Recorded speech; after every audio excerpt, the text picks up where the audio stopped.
ఆడది ఏం చేసినా తప్పే, ఎందుకంటే ఆడపిల్ల కాబట్టి.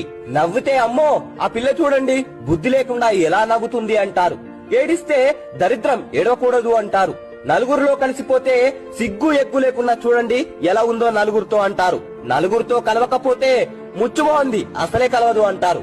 బయటకు వెళ్లి అన్ని పనులు చక్కబెట్టుకుంటే అమ్మో అసాధ్యురాలు అంటారు. బయటకు వెళ్లకుండా ఇంట్లోనే ఉంటే చేతకానిది అసమర్థురాలు అంటారు. ఉద్యోగం చేస్తే మొగరాయుడు అంటారు.